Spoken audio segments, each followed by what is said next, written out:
Non ancora ventenne, povero, orfano, abbandonato a se stesso, Tommaso Guidi, detto Masaccio per il suo carattere aspro e solitario, dipingeva Madonne e angeli nelle piccole cappelle della Valle dell'Arno. Ma in queste opere della sua giovinezza c'è già qualcosa di nuovo, nettamente distaccato dalla grazia stanca del gotico fiorito e dalle vuote e ripetute immagini degli ultimi trecentisti.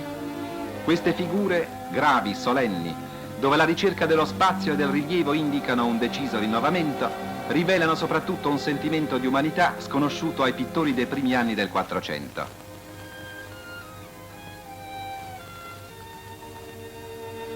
Del Polittico del 1424, dipinto per la chiesa del Carmine in Pisa, scomposto e disperso e rimasto nel museo della città, questo vigoroso San Paolo, duro, aspro quasi, ma di una incisiva sorprendente potenza.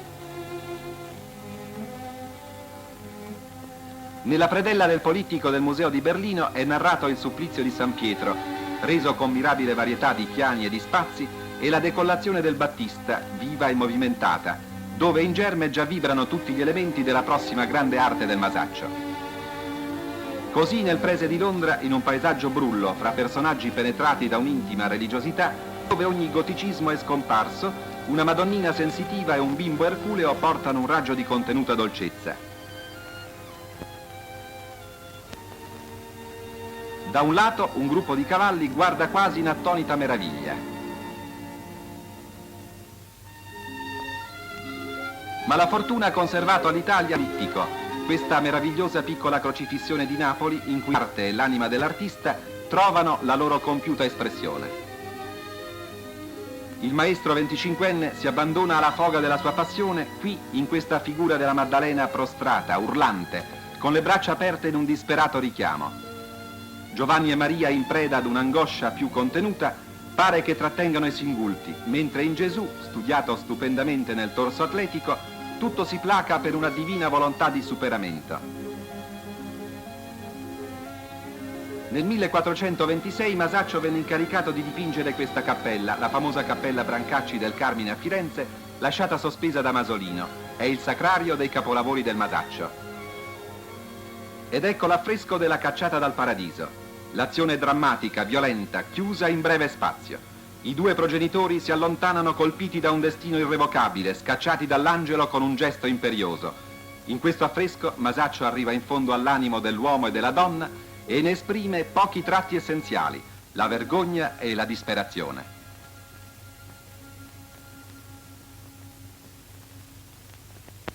Adamo, consapevole della sua colpa, curvo, accasciato, si copre il viso per il rossore e lo sgomento. Vicino a lui Eva alza la testa in un urlo straziante. In questa maschera tragica si rivelano in sintesi potente i valori universali dell'arte rinnovata e il dolore di tutta l'umanità. Sullo sfondo della vecchia Firenze, Masaccio narra ora la storia di San Pietro, che distribuisce ai poveri il denaro di Anania.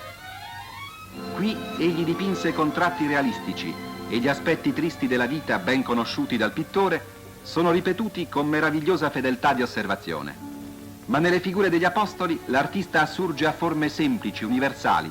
Il suo genio ha qui la sua decisa rivelazione.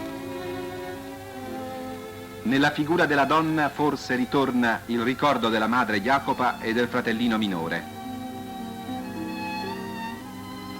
Il santo grandeggia di umanità. Tutta la scena, dal povero abbattuto a terra alle figure degli apostoli, spira un'atmosfera d'alta spiritualità, una composta e pur soave gravità che l'ambientazione rende più viva e pur vera.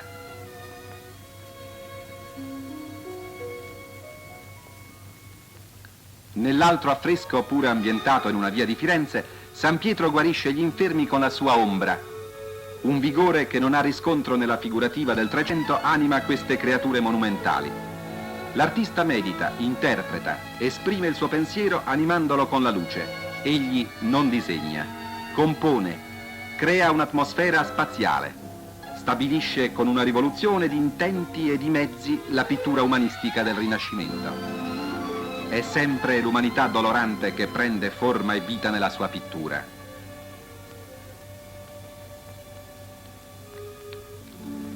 Gli apostoli, inconsapevoli del miracolo, procedono come assorti in una visione lontana.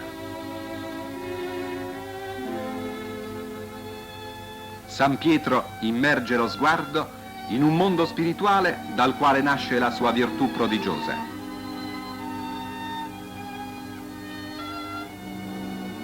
San Pietro che battezza gli idolatri. In questo affresco offuscato e corroso dal tempo, la larghezza del chiaroscuro e la composizione rivelano la mano sempre più sicura del giovane artista. Un gruppo di battezzandi si accalca intorno al santo. L'ignudo inginocchiato attende con mistica devozione mentre il santo compie l'atto rituale con soave gravità. Tutto il Rinascimento ha dato gran valore all'ignudo che trema dal freddo a destra dell'affresco, considerandolo come un modello perfetto di imitazione della natura ritratta nella sua verità. Tutto l'insieme è puro ed esprime la religiosità del rito e l'ansia dei proseliti. Il quadro ha un'animazione nuova, una virtù più fervida e vivace.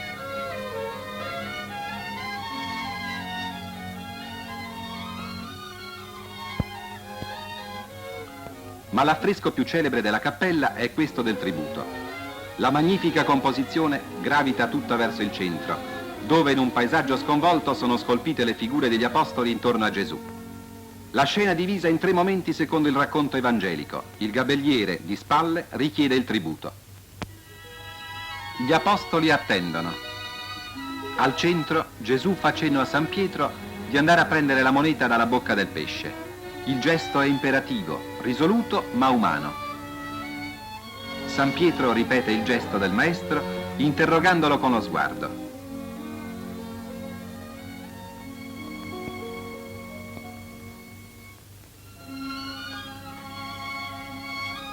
Gli occhi dei due pare si fissino in comando soave e in preoccupata perplessità.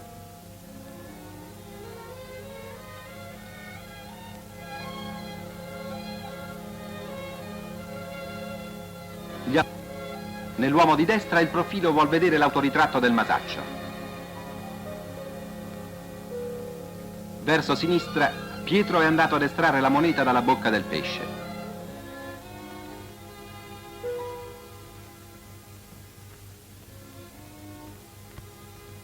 A destra dell'affresco l'apostolo lo consegna al gabelliere.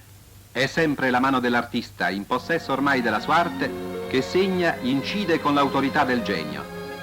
Ed è questo veramente il capolavoro della Rinascenza italiana, al quale vennero come ad una fonte tutti i pittori fino a Michelangelo. La prospettiva, il rilievo, lo spazio a 3 dimensioni sono la nuova conquista di quest'arte meravigliosa. La luce domina, investe le figure, le costruisce, le isola, fondendo tutto in una grande nobiltà. Siamo veramente dinanzi ad un grande capolavoro.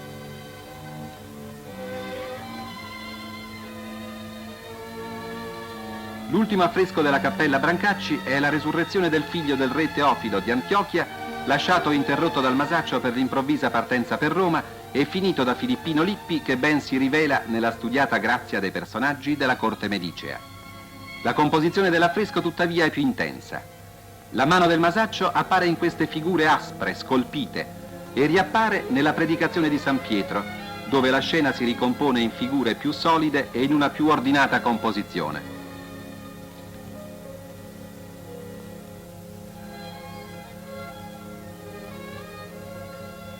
Sotto una volta a mezza botte, tirata in ardita prospettiva, l'influenza del Brunelleschi è palese, la famosa Trinità di Santa Maria Novella, anch'essa rovinata dal tempo e dalla mano dell'uomo, vibra delle stesse qualità ormai note nel grande pittore.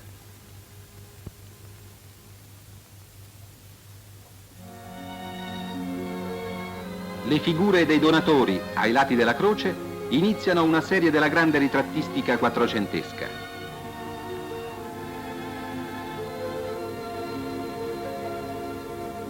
Giovanni guarda con desolazione, mentre la figura del padre, gli occhi fissi verso l'infinito, contrasta col divino e umano dolore del figlio appeso alla croce. Masaccio è improvvisamente partito per Roma e non si sa più nulla di lui. Si dice che abbia lavorato in questa cappella in San Clemente dipinta dal Masolino. Nel 1429 il suo nome è cancellato dai libri catastali con la nota in margine «Dicesi è morto a Roma».